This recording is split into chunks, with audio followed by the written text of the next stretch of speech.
Андрій Шимановський вважає, головна зброя проти Путіна – українська мова. У вас є нацисти? Кстати, як у вас з русским язиком? Стоп. Не час ось такої розмови. Андрія знаєте? Тік-ток дивитесь? Я тут працюю.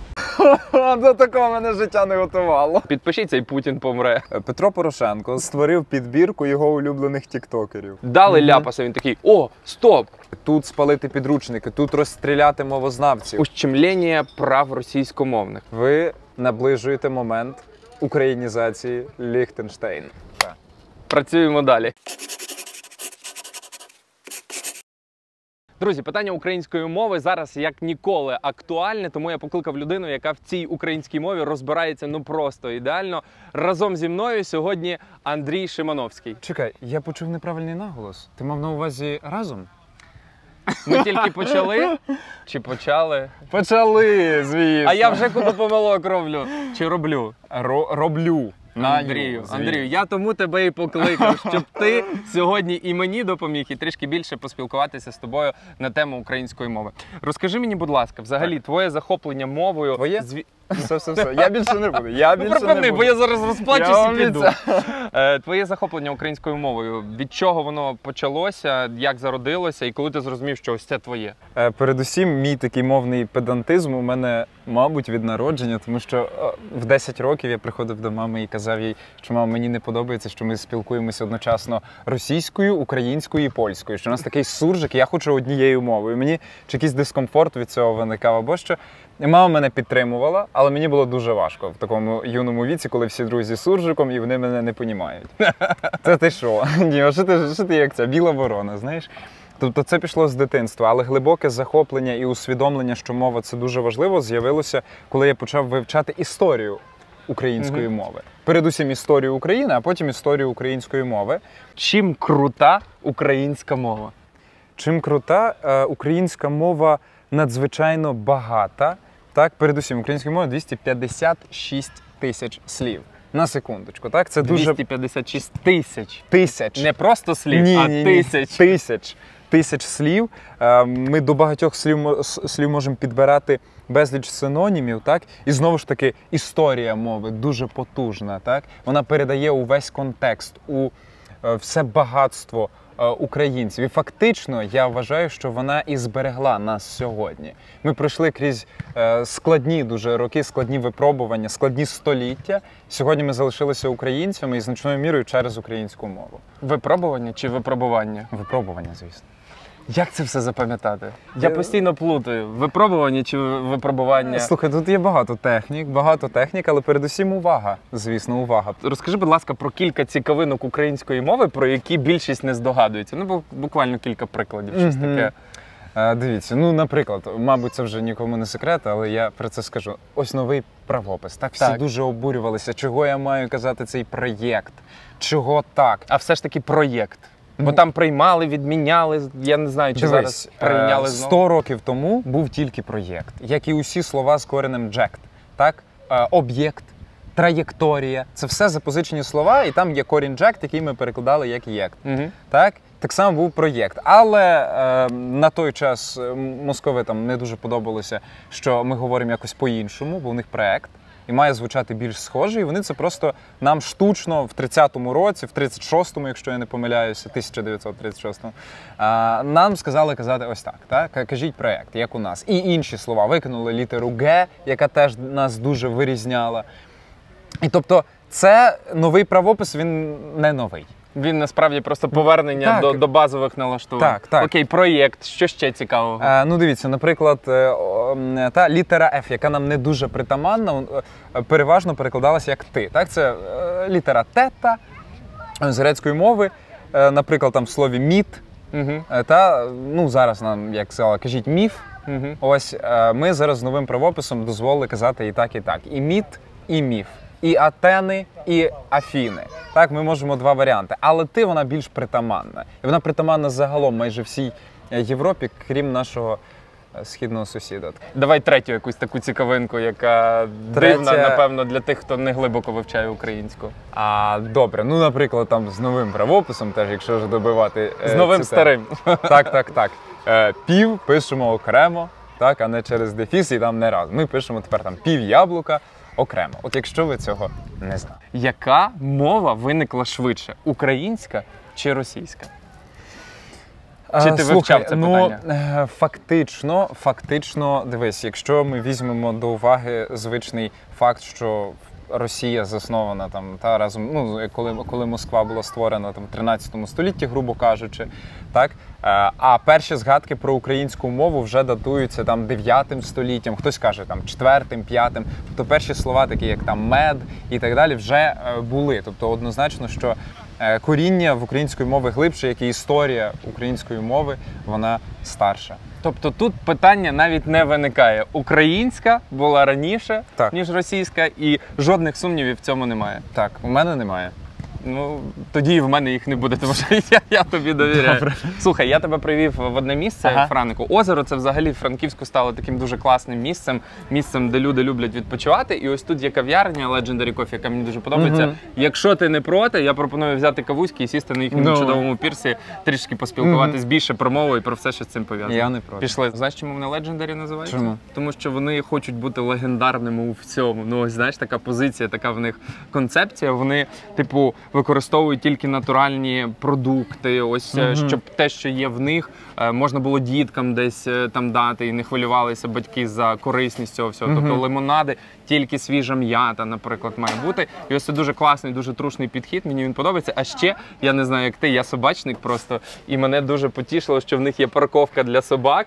Тобто, ну і не тільки для собак, і для котиків, я думаю, теж підходить. Завжди водичка, не в усіх просто кав'ярнях я це спостерігаю, завжди є водичка, завжди песики тут теж підходять, чилять своїми господарями, ну бо багато хто гуляє з собаками. І я тобі розкажу одну смішну історію. У них є печенюшки, знаєш, для собак.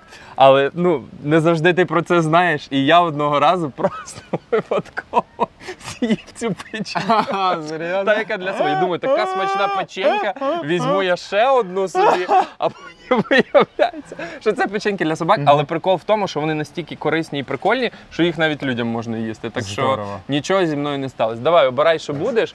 Тут насправді прикол ще в чому. Люди бігають зранку, наприклад, побігав, прийшов фрешика попив, в обід зголоднів, собі хот-дог якийсь, наприклад, Супер. взяв, перекусив. А ми з дружиною любимо ввечері приходити, такі тут заходи сонця, що просто Андрію рекомендую. Добре, Якщо обов'язково. хочеш романтичної атмосфери, приходиш туди і з Клас. коханою людиною. Давай, що ти будеш? Вибирай. Я буду flat white. А я б холодний фільтр випив. Холодний фільтр. Ти Холодний такий фільтр. більше по фільтрах. Так, я по Фільтруєш мову, альтернативній фільтруєш мову, фільтруєш каву. Окей. Доброго дня. Добрий день. Добрий день. Так, нам давайте один flat white і, будь ласка, один холодний фільтр. Так. А, Один, до речі, знаєш, як правильно, лате чи лате? я думаю, латте. Молодець. Я просто... Добре, а капучино. До речі, так, Так. Legendary Coffee. Так, У що? мене є до вас питання по запозичених словах. Отже, капучино, так? За правилом дев'ятки ми капучино пишемо через «и». Так, Тобто? капучино. Капучино. Тобто треба виправляти. Треба виправляти. Давай зроби їм якийсь тест на українську мову. На знання, бач, я теж неправильно сформулював, на українську мову. Як можна тест на українську мову зробити? Тест на знання української. Підходь ближче, ось з капучино розібрались, я надіюсь, що виправлять швиденько. Ну, З капучино. З капучино, капучино, Капучино. капучино. Що означає фразеологізм «ні за холодну воду»? Ні за холодну воду. Які у вас є думки? Ні за холодну воду. Фразеологізм. Тобто він якийсь контекст має. Так. Щось. Так. Тяна, в мене нуль ідей. Я якби хотів підказати, не знаю, що вам сказати. Ні за холодну воду. Поки думає Тетяна, ви напишіть в коментарях, що означає фразеологізм «ні за холодну воду». У мене нуль варіантів. Чесно, в мене також. Так? Отже, Підкажіть. запам'ятайте, друзі. «Ні за холодну воду» означає нічого не робити. Будемо знати, дякую. Таня, вибачте, ну то вже я такий рівень складності попросив, що то вже нереально. Будь ласка, ваша кава смачного. Дякуємо. Дякуємо. Дякуємо. Так, Андрію, твій фільтр холодний. Угу. Мій flat white. Ага. Запрошую тебе в нашу імпровізовану студію на озері. Угу. Як тобі? Мені тут дуже подобається атмосфера. Так, дуже крута. затишно і пропорції розкішні. Андрію, Так. Я практично кожного свого гостя запитував стосовно того, чи мовне питання на часі чи ні. Не можу про це не запитати тебе. Як ти вважаєш? Якщо дуже грубо відповісти, що воно завжди на часі. Так? Отже, скільки йде наша історія від перших заборон мови, так, воно стало на часі, тобто ще 300 років тому. І до сьогодні так триває, що тут є про що говорити, але тут, мені здається, дуже важливо так провести один момент, що є певний наратив, який завжди закладала Росія, російська пропаганда, особливо в останніх 100 років і до сьогодні, що мовне питання – це щось дуже конфліктне. Що мовне питання – це така річ, за яку треба точно сваритися, яка має розмежовувати людей. І зараз, власне, коли почалася війна, якщо казати, чи сьогодні воно на часі, так, я вже мав декілька розмов публічних, в різних ток-шоу, в різних студіях, де я зрозумів, що я вперше говорю про мову і ми не сваримося. Що навпаки, ми приходимо з спільного знаменника. Тепер ні в кого не виникає питання, чи українська – це державна мова. Тобто і ні в кого не виникає бажання якось це по-іншому назвати. І це просто моя мрія, коли в Україні мовне питання просто як такий термін, тому що має негативне певний Окрас такий. І він штучно створений. Тобто, якщо реально вдуматися, не має бути проблеми з мовним питанням. От подивитися на наших європейських сусідів, так? Немає проблеми, тих самих поляків навіть. Скажи мені, будь ласка, ти прихильник лагідної українізації чи більше радикальної такої? Ти знаєш, я не там. Я собі це раніше зрозумів. Метод насильницької українізації чи будь-чого насильницького, він мені просто не цікавий. І я вважаю, він максимально неефективний, коли ми просто радикально змішуємо людину з глиною, так, і кажемо, що ти не ті висновки в житті робив і не так ти говориш. Це абсолютно, як на мене, не працює. Водночас повністю лагідна, що таке лагідна українізація? Я теж не до кінця просто розумію цей термін. На початку своєї діяльності, 2 роки тому, коли я почав займатися мовою, я мав мету. Точніше, я мав ідею. Я хотів, щоб якомога більше людей говорили українською. Я розумів, що прямим шляхом туди не дійдеш, аж ніяк, що просто починаєш казати говоріть українською, хто не говорить, той москаль там, чи щось таке. Просто ти не дійдеш туди. І я собі поставив такі межі, що передусім я буду захоплювати українською мовою. Я ніде взагалі не внесу конфліктності туди, щоб не було асоціацій. Так? От люди мене дивляться тривалий час, і дуже багато російськомовних так слідкує за тією діяльністю, і щоб там ніде не проходив ось цей наратив, що мова – це конфліктно і так далі. Я просто допомагаю її вивчити через усі уроки і десь, через поезію, я так вважаю, я не знаю, чи це так до кінця працює, я захоплюю просто мелодикою мови. От що, бачите, що можна писати, як можна володіти цією мовою. І це більше просто до того, щоб викликати ось це бажання. Інтерес. Заговорити. Так, і щоб абсолютно не було асоціації, що це щось негативне. Ось ти класно сказав, бо для мене ти володієш мовою. Я нею спілкуюся. А ти нею володієш. І в цьому є чимала різниця, розумієш? Тому я, коли йшов до тебе на розмову, я себе так налаштовував: так, Сергію, ти сьогодні поменше тих русизмів, ти поменше тих суржикізмів, тому що я родом з Кіровоградщини. І в мене в роті була завжди мішанина, я про це дуже часто кажу. Але мій свідомий вибір був в 17 років, приїхавши до Івано-Франківська, в той самий день перейти на українську суцільно, не так поступово. Ясно, воно по сей день в мені щось там десь проскакує. І я донедавна вважав це певною такою фішкою, знаєш? Так. Типу, що я можу щось таке словечко сказати, і воно додає якоїсь такої, до прикладу, Кузьма. Так? От я чомусь думав, що завжди ось я десь в тому напрямку. Я не поплюжу мову, я додаю певного шарму до своєї особистості. Але зараз я все частіше і частіше стараюсь контролювати і бути більш таким чистомовним, знаєш? Мені це подобається. А можна я так скажу свою думку щодо цього? Тому що теж багато людей мене часто робить таким мовним імперіалістом. Мовляв, що є тільки одна правильна мова в Україні, і нею треба говорити, і ніби я це сповідую. Але це не зовсім так. Та передусім в мене такі постулати. Мова – це засіб комунікації. Це перше його завдання. Просто донести інформацію іншій людині, яку ти хочеш. Так було. І це нормально. Так? Власне, тут, вже як ми говорили про ці потреби, Та є базові, а є такі вже там вищі. Іноді в людини виникає вища потреба оволодіти мовою, так? Але не обов'язково вона буде в кожної людини. Це передусім. Далі. Наприклад, ось ці твої слова, які ти кажеш, які вживав Кузьма і так далі, діалектизми, регіональні норми різні. Так це ж прекрасно. Що поганого в цьому? Чому б цим не володіти? Тому що, передусім, мова українська побудована на 3 діалектах, так? І один з них це теж якраз бойківський, якщо не помиляюсь, на цих землях. Так, а давай їх назвемо, не всі знають, я не Так, знаю. бойківський, наддніпрянський, ось, якщо не помиляюсь, слобожанський. Слобожанський – це Харківщина, Так, ось в ту так, сторону, так, так, Наддніпрянський – це центр Мгм. України, І Бойківщина – Бойківський, це так. Чернівеччина, і ось Мгм. це. І вважається, що саме наддніпрянський це як є основою. Мгм. Та, якщо я зараз не помиляюсь в термінах, так я не за освітою не філолог, так, але ці речі я досліджував просто. І виходить, що власне вони сформували українську мову, тобто всі ці діалекти, регіональні норми. Грубо кажучи, літературна мова це вибірка. Так, вибірка от з тих діалектів і так далі. І наразі, і до сьогодні діалекти підживлюють мову. Ми беремо звідти слова. Передусім, завдання літературної мови воно полягає в тому, щоб люди з різних регіонів, наприклад, там з Донецька, зрозуміли людину з Закарпаття, яка спілкується добрячим там діалектом, своєю нормою. Так? І щоб вони знали літературну, могли зустрітися в якомусь місті України і поговорити, і зрозуміти. Тобто це якийсь такий абсолют, еталон, та, на якому вони сходяться? Так, це абсолютний еталон. Водночас це мова там, літератури, мова навчання в школі, мова політики, мова публічного простору. Тобто я вважаю, що кожен українець має знати літературну мову, та ось цей еталон, золоту середину, щоб презентувати навіть свою країну. Ну, підійшли десь за кордоном, тебе питають, і ти так не можеш так сформулювати легко. Тобто знати треба літературно. Водночас, як ти спілкуєшся в побуті, це твій вибір. Так, це твій вибір. І немає нічого поганого, що ти використовуєш діалект. Суржик, так, це інше питання. Суржик – це трошки таке некодифіковане, і навіть на психологічному рівні кажуть, що людина себе починає відчувати такою деструктивною, тобто ніби щось не так, тому що нема жодного словника суржика.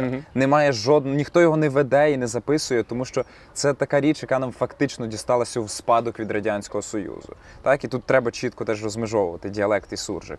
Яке твоє ставлення до пані Ірини Фаріон і її позиції щодо української мови?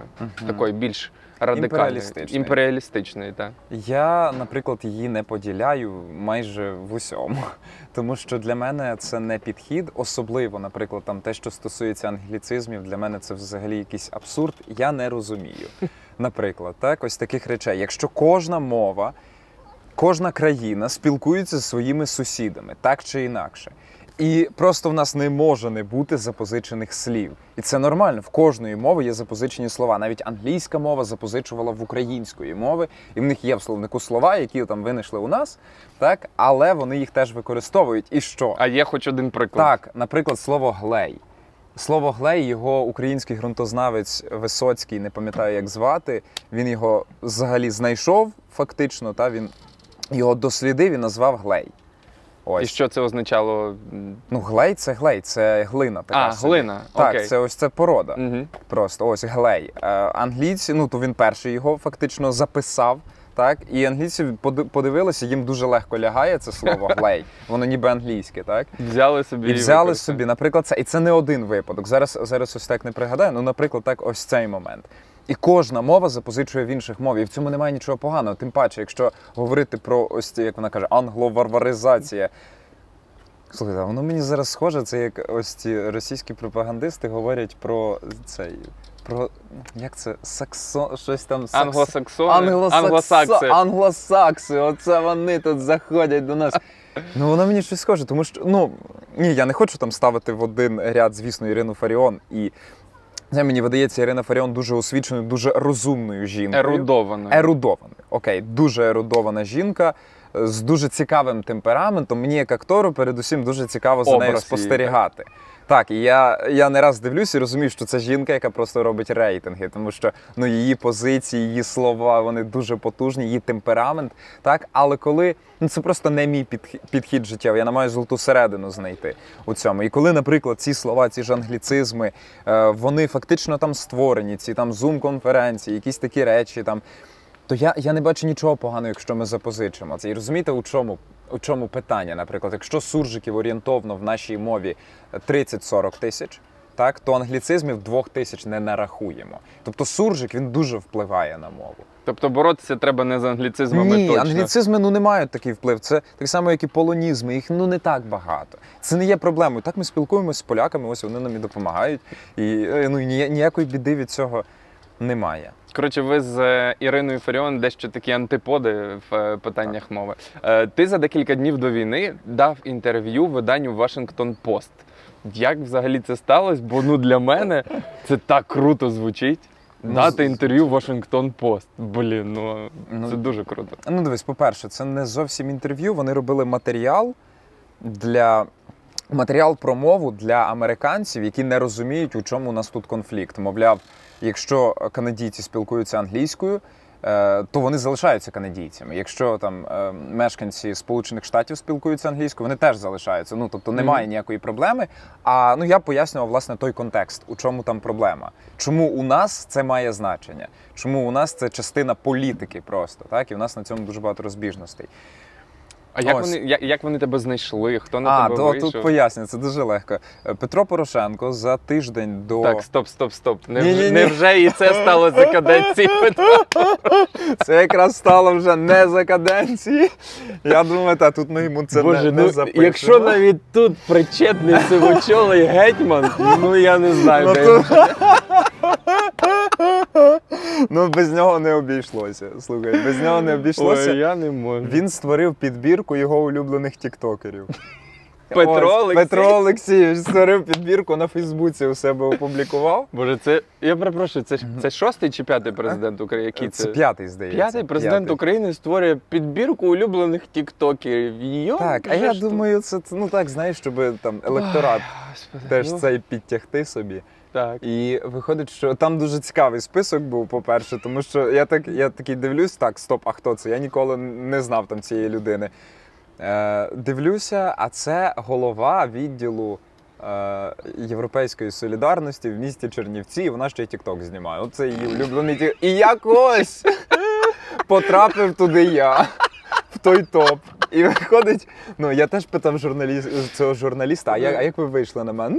Петро Порошенко опублікував рейтинг, ми передивились, вирішили з вами поговорити. Це можна від сміху вмерти. Так, я навіть там ніде того не поширював, що він зробив цей топ, бо він би на якомусь брифінгу вийшов. До речі, ви бачили інтерв'ю Андрія Шимановського Washington Post? Це за моєї каденції, то я попливав. Європейська солідарність. Ти якою мовою їм давав коментар? Взагалі так, ми намагалися англійською, але в мене не настільки вільна англійська, щоб складні думки, особливо коли це стосується термінології, то ми говорили українською. А цей журналіст, він є кореспондентом в Україні вже 10 років, у нього жінка з Івано-Франківська. Бач, як все пов'язано. Так, але він причому так, доволі непогано спілкувався українською. Так, не ідеально, але... Бач, навіть він підтягнув свої скіли. Але слухай, це дуже цікаво, цей рівень журналістики, бо багатьом дав дуже медіа українським, так, а там зовсім інший підхід. І, по-перше, там взагалі немає такого питання, як затвердження. Знаєш, що ти записав інтерв'ю, і ми тобі надішлемо, ти перечитай, подивись, бо це текстова версія була. І вони, ти знаєш, вони перефразовують добряче. Тобто я часто це чув, що ось американські ЗМІ, вони вміють так ці фрази всі вивернути. Вони так мене подали, ви уявіть, ми там говорили звичайно, і вони роблять титул, пишуть: Андрій Шимановський вважає, головна зброя проти Путіна – українська мова. Але я такого не казав прямо. Знаєш, грубо, ми просто говорили, чому важлива українська мова і так далі. Ти сказав в тому інтерв'ю, що українська мова – це одне з найвпливовіших озброєнь в боротьбі проти Росії. Чим для них наша мова така небезпечна? Як ми можемо мовою їх налякати, побороти? В чому сила цієї мови нашої? Сила в тому, що вона фактично є головним підґрунтям нашої незалежності, так, і нашої ідентичності, нашого відмежовування від росіян. Якщо ми забудемо ту мову, так як зробили поляки, так, а на секундочку, польська і російська – це найбільш споріднені мови. Так, російська значно більше схожа на польську, але поляки забули ту мову і побудували абсолютно незалежну, вже доволі багату країну, так, відносно навіть тих самих росіян. І, власне, цього і боїться Росія, так? Що ми побудуємо щось схоже. І ми вже вийшли на цей шлях. До війни, в нас, здається, вже була однакова заробітня плата. Там, так? Тобто ми вже почали їх наздоганяти і, очевидно, переганяти. Тобто ось цей наратив про ми захищаємо рускоязичне населення, насправді він тому, що вони бояться, що ми станемо другими поляками, які викорінять мову і стануть повністю незалежними. Ой, я до цього наративу, та ти ж розумієш, що це Ні, все ну це ясно. маячня. Ні, ну, та це це все маячня, і це просто ще один з приводів. Якби не було навіть цього питання, вони б захищали щось інше. Резюмуючи, наш шлях до справжньої незалежності – це повне забуття російської мови по аналогії того, як це зробили поляки. Так, однозначно. Це один з моментів, які нам потрібно однозначно владнати, поставити на місце. Ти розумієш, що зараз російськомовні українці в цей момент нашої розмови вже пишуть коменти на кшталт, типу, а чим ми гірші, а чому ми в своїй країні не можемо говорити якоюсь іншою мовою. До прикладу, в тій же ж Канаді є регіони французькомовні, Квебек і так далі. Так, але дивись, чи збиралася хоч колись Франція захищати французькомовне населення в Канаді? Так? Ну, вони це не декларували. У Макрона є інші справи поки що. Інші справи, і вони більш людські, розумієш?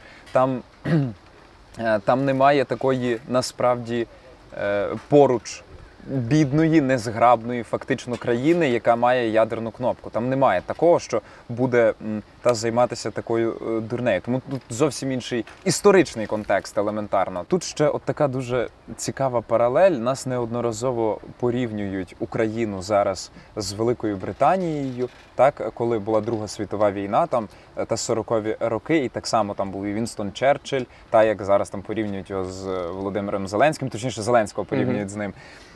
Та і він теж під час Другої світової війни сказав дуже популярну фразу, ймовірно, так це багато хто чув, що до нього прийшли міністри і кажуть: у нас війна, давайте скоротимо видатки на культуру, так, і спрямуємо їх на оборону, тому що там не вистачає. Він сказав: ні в якому разі.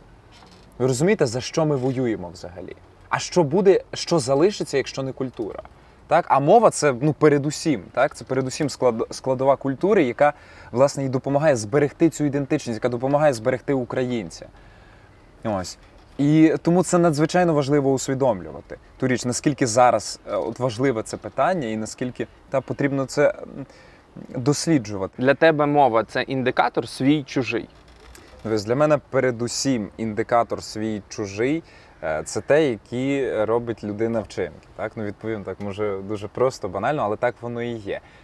Передусім це те, на що людина там готова піти заради досягнення якоїсь своєї мети і так далі. Але якщо б, наприклад, я був військовим, чи я був зараз у зоні бойових дій, то очевидно, так, що це буде індикатором свій-чужий. Ось як багато є історій на тих самих блокпостах, коли стоять там наші військові, наприклад, і приїжджають звичайні люди і починають говорити чисто російською. Причому так як у нас часто говорять на Сході. І зрозуміло, що у військових будуть питання свій-чужий. Чи ось ця прекрасна історія, не так прекрасна, як наочна історія, що в Ірпені теж сиділи люди в сховищі, і до них підійшли, і я не пам'ятаю, чи сказали одразу російською: «Здесь хто-то є?» І що, як їм реагувати? Це росіяни стоять? Чи якби підійшли і запитали: «Там хтось є?» Агов, там хтось є, знаєш, от сказали б так, зовсім інша б реакція була. Тобто в час війни у нас все ділиться на свій-чужий. Окей, як тоді реагувати на коментарі і на фрази про те, що нас військові на передку захищають в тому числі російськомовні? Дивись, передусім, це таке доволі практичне питання, тому що зараз, коли ти військовий, в тебе роботи стільки, що можна здуріти. І якщо займатися переходом на українську, це вимагає реально часу і зусиль. Можливо, тільки я чув, але може ти теж десь бачив відео, де неодноразово військові там знімають, наприклад, як їде там десь російський танк чи щось, чи там показують, як вони його розбивають, і кажуть там: вибачте, що російською, після війни одразу вивчаю українською. Я дуже багато чую цього. Так що у них є бажання, є усвідомлення, так, до того, щоб вивчати українську мову. І, відповідно, ну, можна очікувати на те, що з часом це зміниться. Ну, зараз дуже важко їм вивчати в тих обставинах. Тобто, скажімо так, військовим, які зараз воюють і виконують бойові задачі, це, в принципі, ну, можна це пробачити з розумінням того, що їм трішки не до цього. Я в цьому переконаний. Це вимагає зусиль. Я ж проводжу навчання, і люди, які сидять в безпеці, їм теж важко. Розумієте, і в них там роботи зараз немає, але їм теж важко, бо це вимагає зусиль. Нормальний перехід на українську мову. І також, розумієш, це теж питання такої собі загальної освіти і того, як держава допомагає у цьому процесі, наскільки вона створює передумови. Так? Якщо українська мова стане потребою, ти розумієш, що на роботу ти не дуже підеш російською мовою, що ти не дуже десь там вирішиш якісь звичайні справи. Тобі треба просто українська мова. Коли вона стане ось прямо необхідною, теж дуже зміниться ситуація. Так, будуть люди, які скажуть, що це нас насильницьки змушують, але це нормально. Добре, тоді фіналізуючи цю думку і ці питання, російська – це мова окупанта? Можна ставити знак дорівнює? Дивись, я б не ставив повністю. Так? Сьогодні, так, це мова, якою послуговуються окупанти. Але ми не можемо забувати, що історично так склалося, антропологічно, що Росія тут дуже багато повпливала. Завезла сюди росіян, особливо на схід в 50-х роках. І російська мова тут є. Вона дуже глибоко сидить. І для багатьох українців російська мова – це мова спілкування з батьками, з рідними. Це мова, якою ці люди освічувались в коханні. Так, це мова, якою люди головні події в житті переживали. І в них дуже потужний емоційний контакт з цією мовою, як і притаманно людині. Якщо це було цією мовою, вона казала ці слова, то для неї вона не є зовсім мовою окупанта, хоча вона теж має усвідомлювати, так, що це сьогодні в світі переважно це мова пропаганди, так, це мова, якою роблять злочини, страшні злочини проти твоєї країни. Але водночас це і залишається мовою, якою людина кохала, людина, якою товаришувала і так далі. І ми на це теж не можемо заплющити очі, тому повністю з дорівнює я не поставлю. Я вчора поставив це запитання своїм підписникам, і мене одна відповідь дуже, так знаєш, зачепила, коли дівчина написала: це мова, якою мама співала мені колискові. І якось так мене, І ти від цього нікуди не втечеш. Тобто ми люди все одно, і ми не можемо тут взяти і радикально рубанути. Так? Що там мова, якою тобі співали колискові, це теж і ось це. Але дуже важливо теж розуміти, так, що зараз війна, і ось ця логіка свій-чужий, вона працює. Так чи інакше, ти мусиш вивчити, маєш вивчити українську, якщо ти поважаєш цю країну і цю землю. Окей, про військових поговорили. Тепер давай до тилу перейдемо. Чи ок, чи не ок змушувати тих людей, які масово з зони бойових дій переїхали вимушено на захід країни, чи ок ось ця позиція місцевих, так, знаєш, змушувати прямо їх переходити на українську? Тому що, знову ж таки, перша відповідь, яку ти почуєш: ми тікали з Харкова, бо там гаратило по всіх будинках, і ми це бачили, і ви нас тут ще змушуєте зараз на мову переходити? Вам не соромно? Дивись, я вважаю, що якщо у нас є одна спільна мета, ми хочемо, щоб в Україні заговорили українською, потрібні різні методи. Розумієш, це так само, як ось там і в політичному плані, нам треба радикальні позиції, щоб досягати якісь певні наративи свої та проносити. І так само нам потрібні і звичайні, прямі, конструктивні підходи до вивчення мови. І я знаю, що на моїй ниві мовній є люди, які дуже радикально цим займаються, та ж Ірина Фаріон. І вона достукається до своєї цільової аудиторії своїми жорсткими методами і змінить багатьох. І так і є, там однозначно. Там і пишуть їй, що вона змінила ту людину і ту. А я на більш такій ниві, як ти казав, лагідної українізації. Тобто я вважаю, що мають бути різні методи, і тоді це ефективно працює.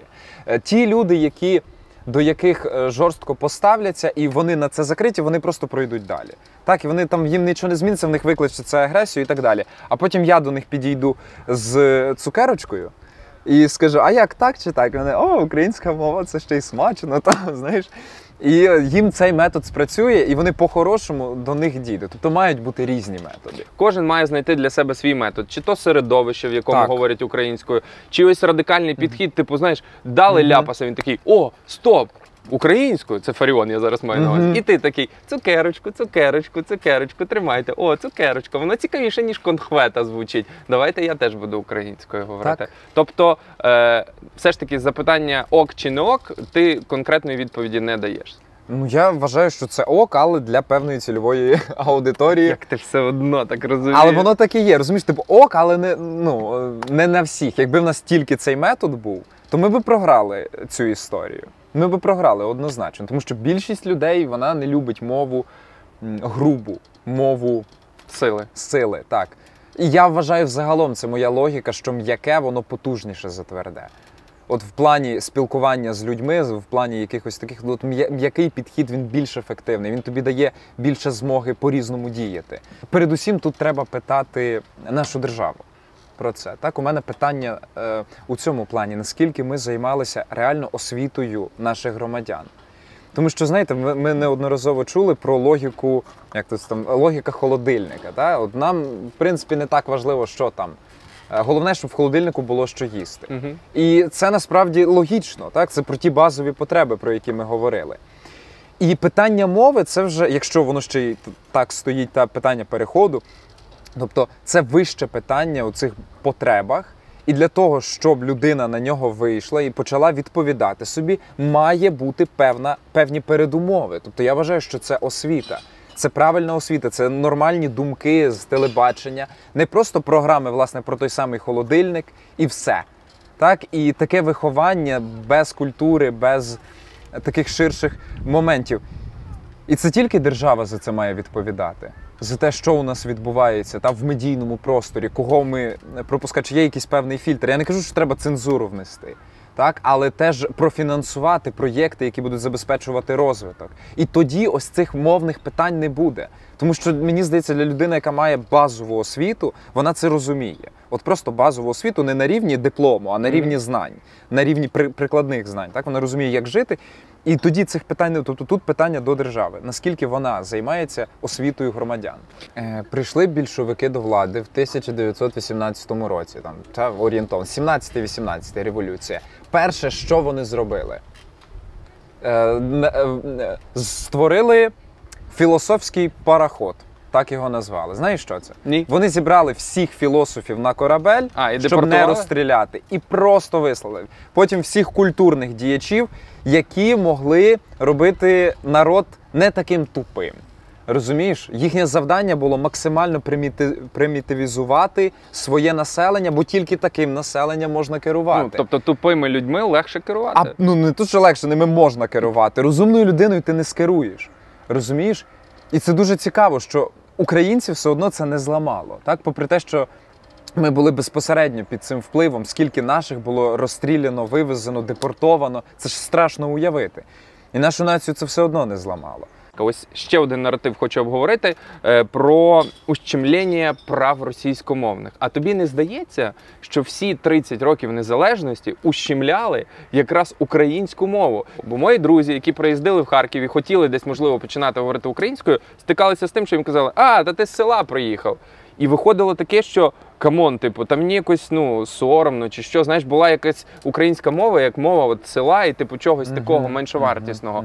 І тільки останні кілька років українська мова почала оживати через квоти на радіо, телебаченні і так далі, тому подібне. Ось тобі не здається, що навпаки ущемляли українську мову? Я тобі розповім один приклад з мого життя. На першому курсі, коли я навчався в театральному університеті в Києві, мене запросили на якийсь кастинг, там був проєкт дуже цікавий, замовник ТРК «Україна».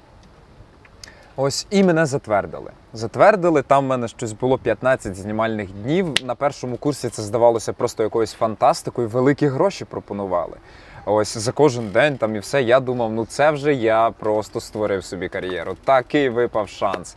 Супер! І вже ми домовляємося про дати. Я вже відпросився в свого майстра, хоча він не хотів відпускати на першому курсі, може, ще дуже рано. І потім, вже фінал, вже я маю там буквально післязавтра йти на зйомки, і мене так питають: «Андрій, кстати, а як у вас з русским язиком?» Я кажу: «Та я не дуже добре знаю російську, а що?» «Ага, хорошо». І це були останні слова. Все. Ну, тобто... Нікуди ти не пішов в результаті. Нікуди я не пішов. Ну, тобто, мене не взяли, бо в мене там немає російської мови. Розумієш? І далі ця кіноіндустрія, я ж знаю російську, так? Вона мене змусила вивчити російську, тому що вся мова кіно у нас абсолютно російська. У нас немає проєкту, не було, який би не знімався в кооперації якось з росіянами. Їх дуже мало. Ну, тобто були, так, але їх просто мізер абсолютний. Потім історія з тим, кого затверджують. Так? Головні ролі росіяни, заробітні плати втричі вищі, ніж в українців, в росіян. Ну, це все А ми другі, вартості, п'яті ролі. Тобто, наприклад, в моїй індустрії особисто я можу сказати, що нас не те, що притискали, нас просто так, як розхідний матеріал. То й не так важливо, головне, там ці всі ролі будуть грати росіяни.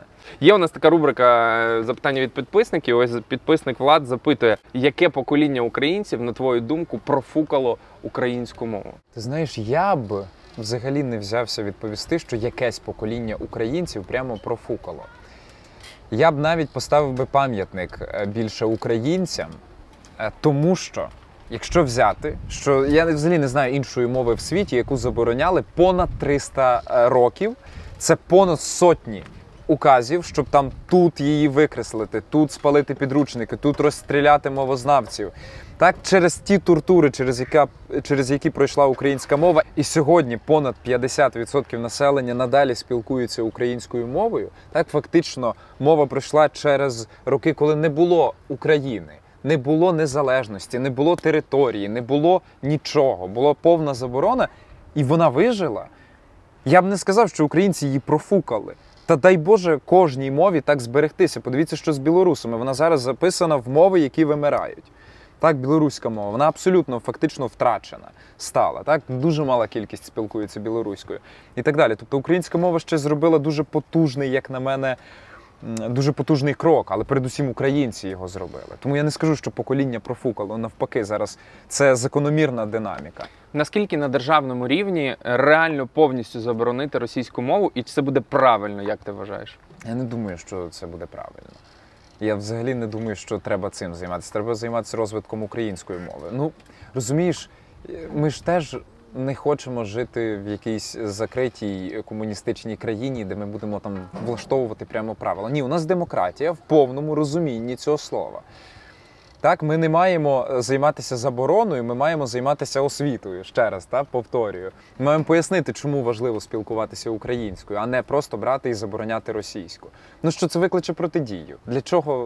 Для чого, розумієш, для чого взагалі з російською робити ворога?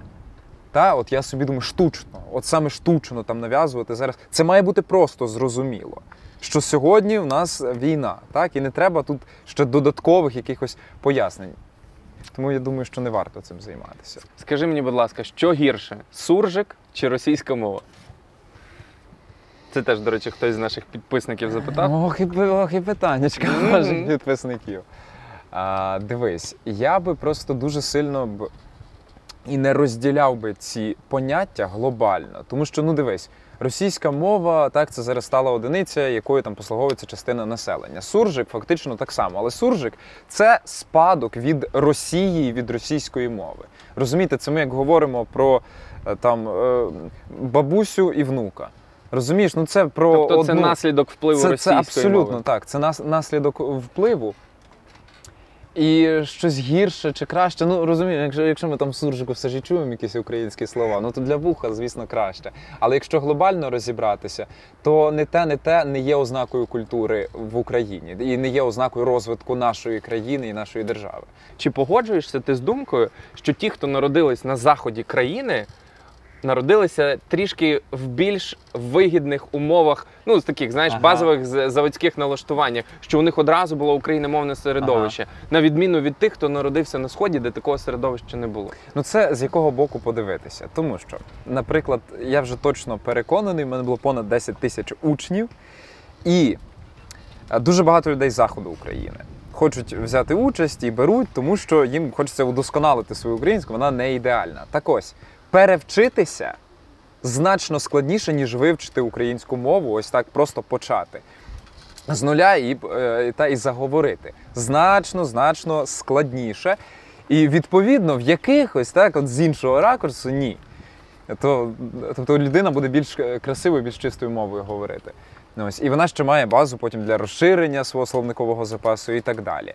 Але, звісно, що так політично склалося. Власне, теж тут вплив тих чи інших політичних сил і історичного руху на цих землях, він створює передумови для того, щоб це твердження там можна було підтвердити. Я поставлю тобі дуже незручне запитання, але тим не менше. Якби тобі загрожувала реальна небезпека, я змоделюю ситуацію. Ти на момент 24 лютого опиняєшся в умовному Маріуполі, Так. виїхати не можеш, Угу. потім приходить ось ця окупаційна історія вся, яка там була, і умовно, не знаю, насильницьким методом тебе, як і багатьох українців, вивозять в бік Росії, і ти опиняєшся в якомусь фільтраційному таборі. Угу. Чи перейшов би ти в той момент на російську мову? Та слухай, та питання не таке незручне. Для мене воно доволі очевидно. Наприклад, я тобі розповім, що у мене є ось цей курс, великий мовний марафон, так? І один з педагогів, він з Херсону, Херсонської області. Угу. І він перші 3 місяці не міг виїхати. І він, виходить, у мене проводив усі там такі українські заняття і все. І розумієш, що у нас є мета максимально підтримувати, розвивати українську культуру, українську мову. Так? І заради цього, щоб зберегти собі життя, заради того, щоб виїхати з Росії, щоб якось собі там зробити цей шлях, щоб повернутися в Україну і надалі цим займатися, то звісно. А що мені закінчити життя в цей момент? Розумієш? Тим паче, там російську я знаю, вона була в моєму житті, так, до певних обставин. Я знав російську, в принципі, я нею вільно можу спілкуватися, але так, тут головне, яку мету ти в житті переслідуєш. Так? У мене є ця ціль, і якби я потрапив в такі обставини, я зробив би все, щоб якнайшвидше повернутися. І якщо це, знаєш, така, просто буде гра з мого боку. Ти хороший актор, так? Ти б зіграв так, щоб вони повірили. Я думаю, повірили б. Я думаю, Повірили? точно повірили б, так. Якби довелося казати якісь лозунги на кшталт там «Слава Росії» і так далі. Тобто всі методи для того, щоб виїхати, вони дієві. Дивись, навіть в розмові зі мною, ти помітив, що я зазвичай, відповідаю, знаєш, не прямо, а ось так. І так само б я б сказав би, я кажу «Слава тільки Богу». Я, на жаль, не можу через мої релігійні переконання.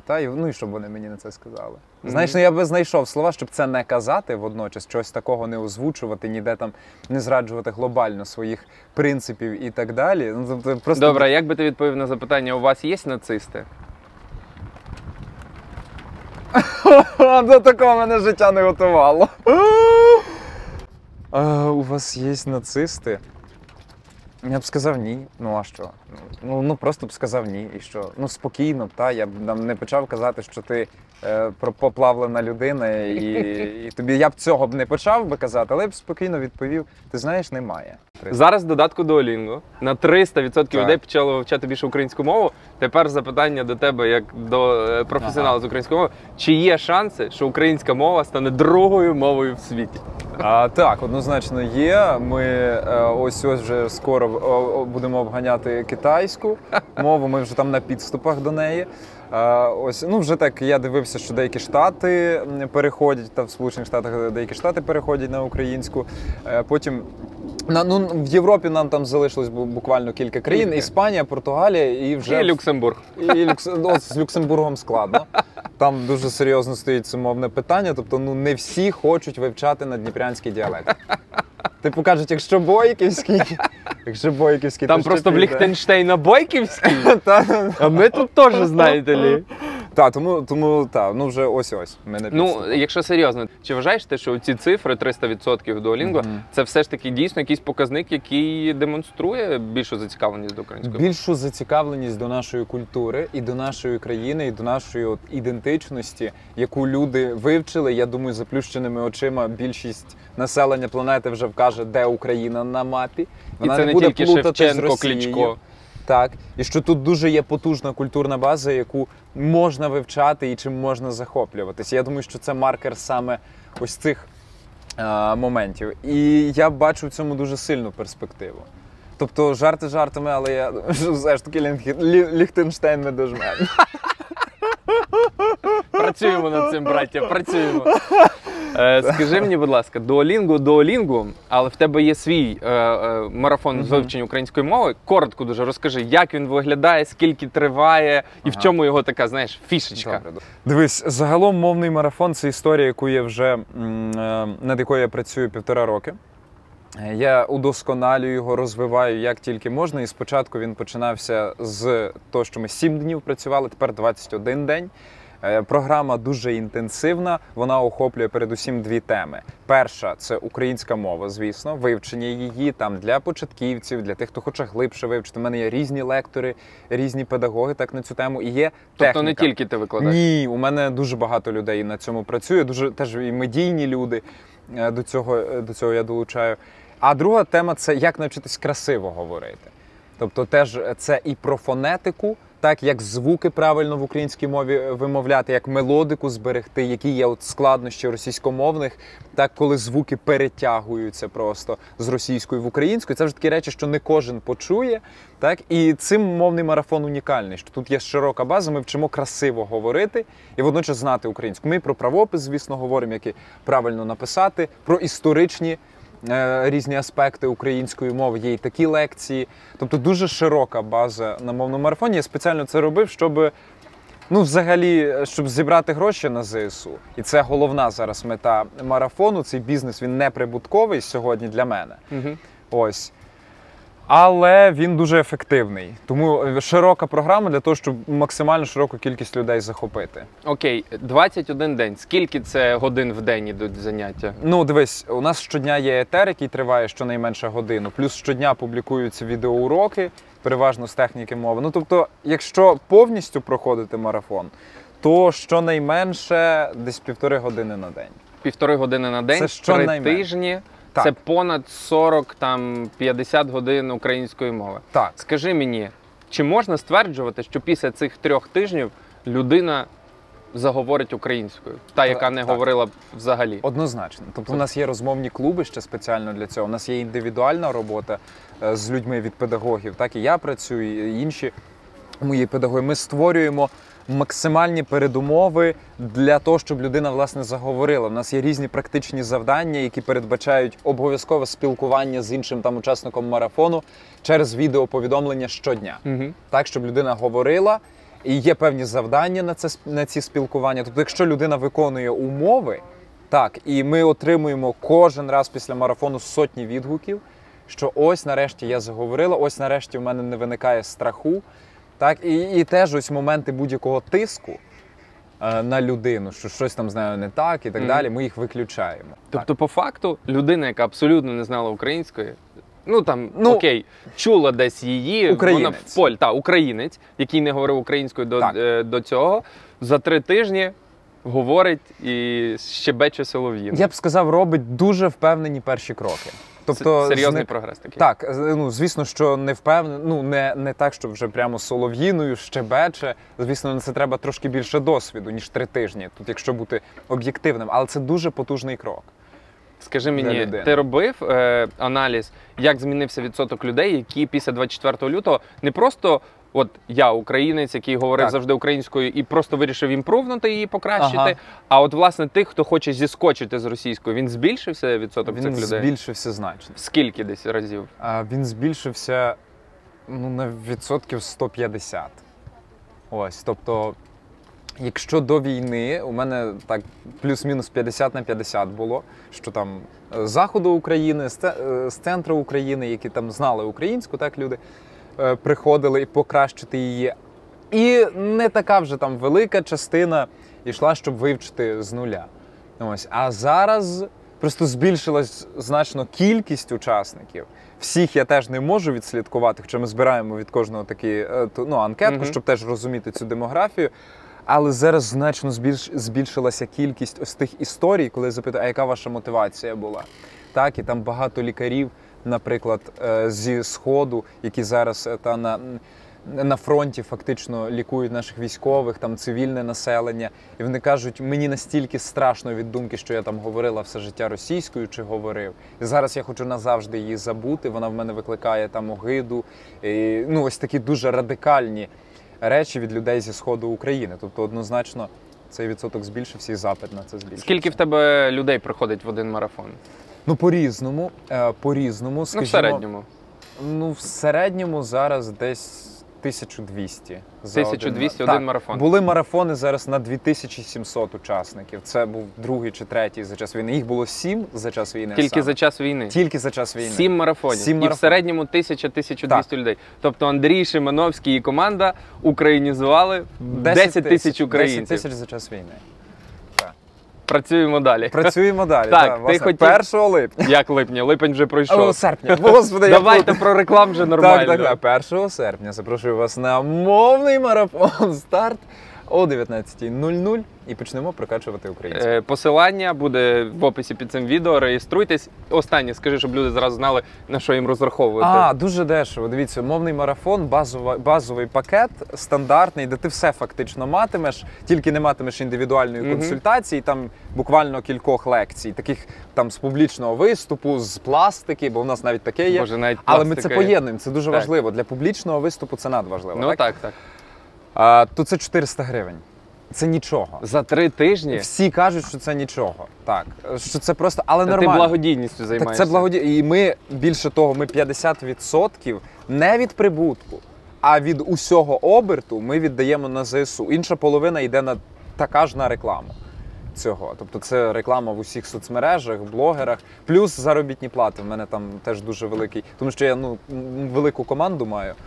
Ось, це і круто. тому це не прибуткова сьогодні історія. Для цього в мене є корпоративні заняття, я дуже багато проводжу для різних компаній. Я з цього живу, мені вистачає, а це для ЗСУ. І ми вже понад 2,5 мільйони гривень заробили таким чином. Клас. 400 гривень. Шановні, це один раз повечеряти десь.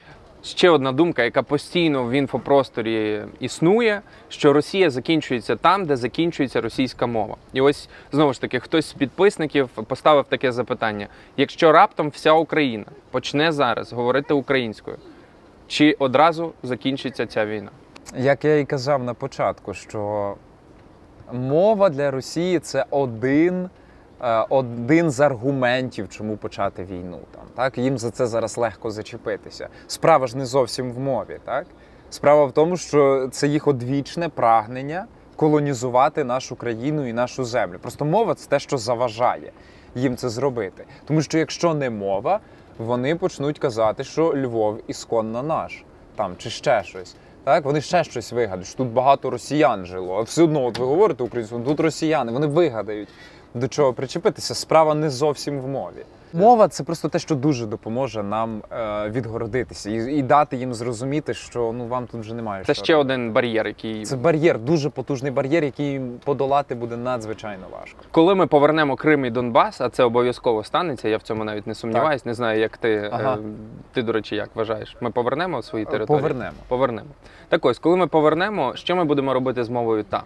Бо, по-перше, ці регіони дійсно були російськомовні, по-друге, вони вже 8 років, навіть більше, ще під більшим впливом Росії і російської мови. Як ми будемо поводитись в тих регіонах? Дивіться, передусім, я б не сказав, що там настільки багато російської мови, якщо врахувати одну важливу обставину. Звідти, з тих регіонів, виїхало дуже багато людей. Виїхало переважно в Україну. Так, хтось там в Росію, це вже їх вибір і вже навряд це якось зміниться. Але люди, які живуть тут, ймовірно, вони повернуться в свої домівки. Вони тут вивчали українську мову, і ми вже матимемо трошки іншу картину. Тобто там буде багато українськомовного населення. Звісно, я б не робив ніякого тиску на тих людей, тому що це питання звички, і ми маємо справу з людьми, а не з роботами, яких можна перепрограмувати. Тобто поступові обставини, елементарне навчання в школі українською. Так, ми приберемо російську мову. Все. Так, чи принаймні там для тих, хто йде в перший клас, то тільки українська. Для тих, хто зараз навчається, там, щоб вони не просто завалили іспити, бо там навчались 10 років російською, і тут ми в 11 класі вам українську даємо. Вони завалять іспити просто. І так далі. Тобто поступова така інвестиція держави у ось цей розвиток, так? Сприяння до української мови. Тому елементарне все на законодавчому рівні, будь-які документи, так, ось це все має переходити українською мовою. Дивись, я маю до тебе ідею. Давайте вже зараз почни запускати таргет на На- Донецьк, на Луганськ, на Сімферополь, Севастополь. Жаль. Слухай, а що мішає людині, яка там дійсно хоче підтягнути Так. українську в онлайні, ніхто цього там Нічого. не бачить, прийшов, повчився і вже собі зерно українськості посіяв. Так, заважає оплата. Треба придумати. Ну, Є PayPal, є криптовалюта. Ну, Андрію. хіба на крипті? Хіба на крипті? Тому, по-перше, наші банки не пропускають. По-друге, є будь-які. А Я- тобто запити подібні були? Та їх повно. Реально Від росіян просто їх безліч. Я їх просто кажу, блок, ні, Росія, ну, типу, будь-які росіяни зараз ідуть. Я навіть не хочу, щоб ними пахло тут. Ну, тобто, на моїх як пахло, курсах... смерділо. Смерділо, перепрошую. Тобто їх, ну, зараз на моїх курсах мене настільки нудить навіть від цієї думки, що окей, але інша історія це про кримчуків, про людей з Донецька, Луганська. Правильно казати, кримчуки. Ну, це один з варіантів. Ага. Це один з варіантів. Ось. Та до них так, у мене інше ставлення, але вони там не можуть та якось оплатити і так далі. Але я б, в принципі, йшов до них їм назустріч. Окей, ні, ми говоримо про те, що хороших русських не буває. Так. Через те, що вони роблять в нашій країні. Мгм. Чим білоруси краще, і чи ми можемо ставитись до них так само, чи це правильна позиція? Вважати їх співучасниками. Білоруси однозначно співучасники. Однозначно співучасники. І хочеться, знаєш, так підібрати тут влучні слова і якось, знаєш, ще там, пам'ятаю, на початку війни, коли ось це все почалося, хтось в Твіттері написав дуже прекрасно: білоруси, ваш час настав, тільки тепер можете не роззуватися. Так, можете не роззуватися, ставайте Мгм. на лавочки так, як є. Ну, тобто, вже не час ось такої розмови. Якщо ви хочете щось змінити, то беріть це в свої руки. Це і до того, що в мене є запитання до білорусів. Так, але все ж таки там є частка людей, які справді змагалися, які намагалися щось зробити, і ось з ними в мене є діалог. Так? Але є частина білорусів, звісно, яка не відрізняється від росіян. У тебе в інстаграмі є рубрика «Інспектор української мови». Розкажи, як люди реагують, коли ти до них підходиш на вулиці і ставиш ось ці каверзні запитання на тему мови? Ну вже виходячи зі свого досвіду, я знаю, що до людей треба з цукерочкою. Тому що просто так вони лякаються, їм здається, що щось я їх зараз буду там перенижувати, чи щось. А якщо є якийсь там снікерс, якась така, знаєш, якась хороша цукерочка, то люди дуже непогано до цього ставляться. Ну, загалом Чому? вони класно реагують, ось Так. коли це все відбувається? Так, там? 98% йдуть на це залюбки. Але якщо я без цукерок, то ні, статистика інша. Дивись, в мене за дивним збігом обставин є кіндери, Серйозно? є снікерси, є кіткати, наци. Тому я тобі пропоную проінспектувати франківчан чи франківців, як правильно? А от я зараз запитаю у людей, а я знаю, я не Ти хочу. знаєш? Я знаю. Ти Я знаєш? зараз заготував декілька питань, Ага. і це було одне з них. Клас, Так. супер. Тоді я пропоную нам з тобою іти прогулятися нашим прекрасним озером і поінспектувати франківців чи франківчан. Зараз дізнаємося. Ви пишіть в коментарях, як правильно. Взагалі пишіть коментарі до цього випуску, підписуйтесь на канал Розмова і ставте свої вподобайки. До речі, кожен гість, який приходить, я вже маю таку традицію попросити підписатися на канал, і кожен робить якось це по-своєму. Ага. Хтось каже, там підпишіться і Путін помре. Каже, якщо ви хоч раз були в Карпатах, Ага. поставте лайк тому відео. Ага. Ти би як Ага. попросив Ага. підписатись на наш канал? Я би попросив підписатися наступним чином. Друзі,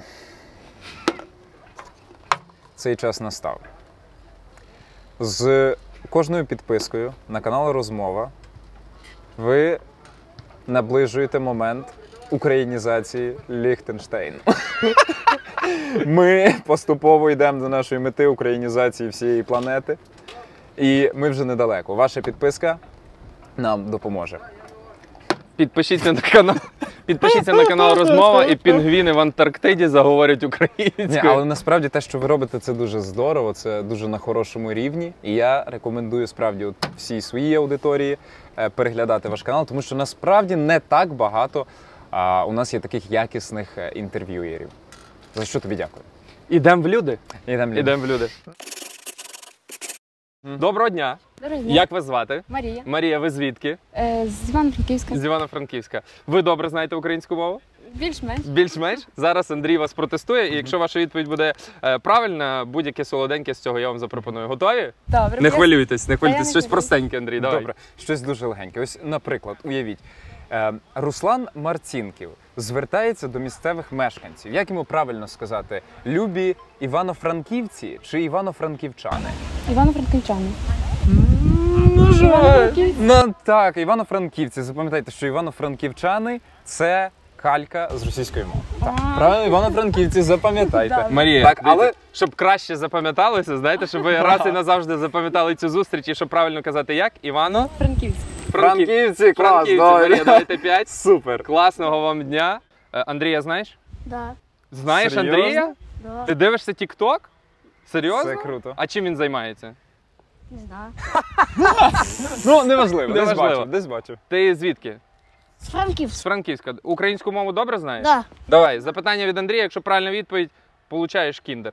Сашко, скажи, у тебе зараз засмагла спина чи спина? Спина. Ну, Сашко, подумай ще раз. Спина? Спина. Спина! Ой, Сашко, ну Саньок, дай краба, Саня, дай краба. Так. Як вас звати? Марина, Марина, дуже приємно. Звідки ви? Оріхів, Запорізької області. Оріхів. Чули таке? Чи Горіхів, як правильно? Оріхів. Оріхів. Але нас називають міцний горішок, бо наше місто держить 5 місяців оборону. Ого. Да. Нічого Держуть поки. Ви спілкуєтесь якою мовою? Українською. Українською. Ви одразу, в Запоріжжі, там у себе в Оріхові, ви якою спілкувалися? Мішаною. Мішаною. А сюди приїхали і одразу перейшли Вчуся, на українську. вчуся. Вас середовище заспонукало? Так? Ну і не тільки середовище, а й моє Власне бажання. власне бажання, тому що мовою агресора розмовляти просто Неможливо. не буду. Мгм. Це раз і назавжди Тому ця що, зміна. Да, тому що обстрілюють наше місто, всі наші зараз школи зруйновані, садики. І мої батьки 84-85 років прийшлось виїхати.